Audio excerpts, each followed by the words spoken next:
Steph needs help. Well, Bosa, I felt like, needed to have help, but he also needed to play better yesterday. I thought Bosa was really good. I want to get to Chase Young, though, because you had asked me about him before the break, and you were saying he looks a little stiff. That's just who he is.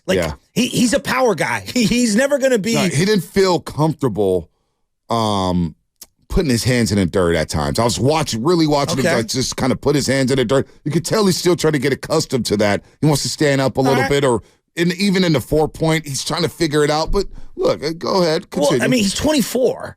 Right? Like, he's 24. Like, Randy Gregory's a more finished product than what you're hoping Chase Young could be. Now, I don't know. Like, maybe he's got 5% more. Maybe he's got 40% more that he could do. Like, I don't know what that equation is, but he's going to find out in this scenario. He'll have more one-on-ones and better opportunities here than he would pretty much anywhere else. And he spoke to this in the postgame, like, dude, the vibe, everyone's accepting me. I'm around winners. Everyone's winning. It's like a total culture shift for me coming from Washington to where we are here. Everything's different. And he's playing on a defensive line where right now, if he plays with those starters, he's the afterthought.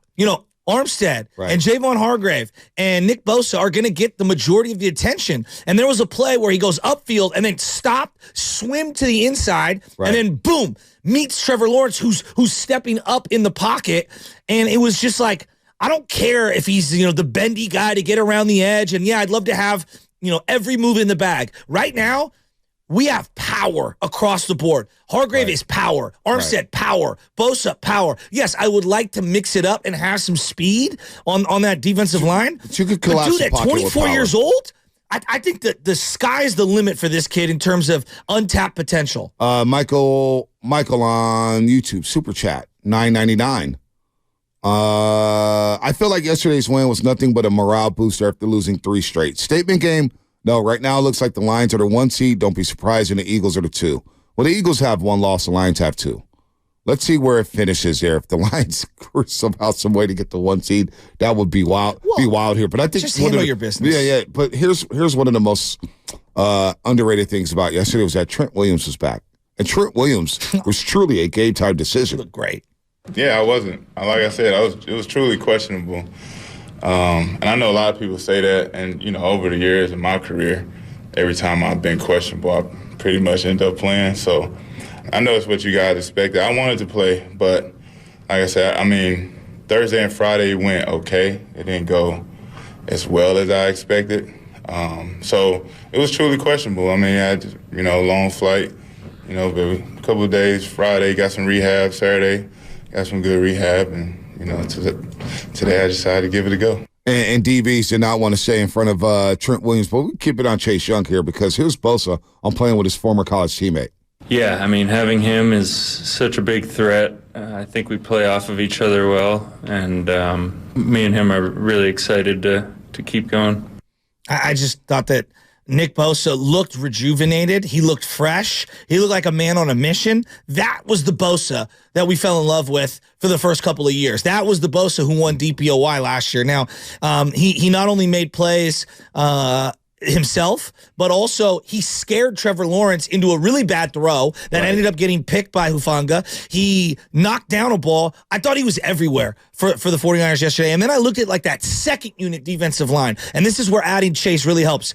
You had either Cleveland or Randy Gregory out there. Mm-hmm. I thought Kinlaw made a play. And then Givens is making plays this year. Well, to me, it starts. I'm just talking about the second unit being better. No doubt. They were better, but it's all about the front four with number 97, of course, number 91, number 98, and now number 92, because Drake Jackson now is an afterthought. Well, Drake Jackson is now hurt, and all the hype he had in the preseason, I needed to see it, and we didn't. After Pittsburgh, we just never heard from him. Just never heard from him. So now we may never, ever hear from him again in a Niners uniform. Chase, especially if you want to do something with Chase Young. But I think it's early to start talking contract with Chase Young. Let's see how this plays out. Let's see how he likes his system. Let's see how he likes the wide 9. Let's see how he plays moving forward. Look, this is one good game. And it's a very encouraging sign for this front four to get after Jacksonville. But now you got Tampa. Then you get Seattle. Then you get Philadelphia. Then you get Seattle. We'll know a lot more in the next 4 weeks about Chase Young and his 49ers pass rush before a day. Look, again, You go 36 games now, 36 consecutive games without allowing a 100-yard rusher. And I thought the first three plays of the game, Shasky, Jacksonville goes out, they get the opening kickoff. For the Niners to set that tone, to get a sack, to push the pocket, to make Trevor Lawrence uncomfortable, and then you take the ball, you go right down the field, Shanahan schemes it up, nice play to McCaffrey, you get Ayuk rolling, and then you score a touchdown, and you go up 7-0. So you get another opening series drive that results in a touchdown, and you shut them down. I thought those first three plays of the game was very indicative of how that football game went, Shasky. Well, and I would say that, Fred Warner making plays on the first two plays of the game, was boom. That was the first 5 weeks. The other thing is I think that Steve Wilks, not just early, but the entirety of the game, he brought everybody up to the line of scrimmage, and you had no idea who was blitzing, who was coming to the quarterback, who was dropping back. Again, there was a play where they got the strip sack where Armstead, of all people, dropped back into coverage. Now, do I love Armstead dropping back into coverage? No, but just to mix it up. You got to throw him different looks. Exactly. You got to throw the defense different looks. I think that Steve Wilks deserves a ton of credit. Like, if we're going to bash the guy, let's give him a little bit of credit. I thought they did a great job mixing up the pre-snap, post-snap looks and trying to confuse a young quarterback. Well, one of the biggest plays in Super Bowl history, James Harrison's 99-yard or whatever, 101-yard touchdown, interception return against the Arizona Cardinals. Kurt Warner's a lot. He talks about it all the time. I did not know James Harrison was going to drop back in coverage. He usually comes to blitz. He usually comes after the quarterback.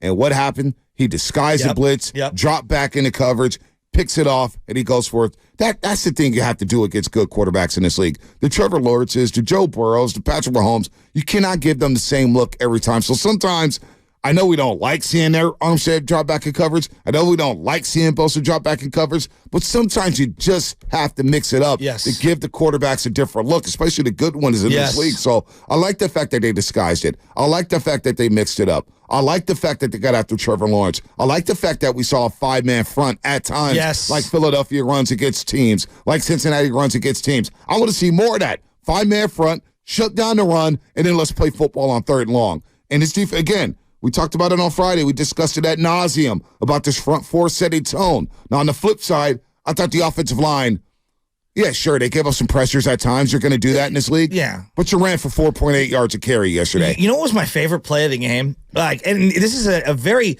subtle play. Nobody else is going to point to this. CMC gets stuffed on a 2nd down play, and there's nowhere to go. And here comes Burford, big 74, who has not had a great season. He just hasn't. And individually just comes in and plows CMC for a 1st down. And I said to myself, that guy wants to win. 74 wants to win. He might not be the most physically gifted player. He might be having a bad year. He's been getting pointed for a lot of holds, and he hasn't done a lot well.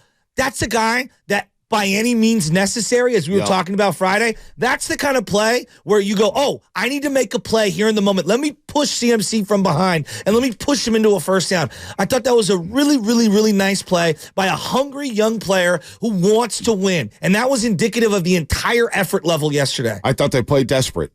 They played desperate, knowing that, boy, if we lose 4 in a row, the morale will be down coming off a bye week. Losing 4 in a row, you're 5-4, you waste a 5-0 start. Now you play Tampa Bay. Look, this was a big swing game. The Niners played desperate, they looked desperate, and they got the W yesterday, 34-3 as the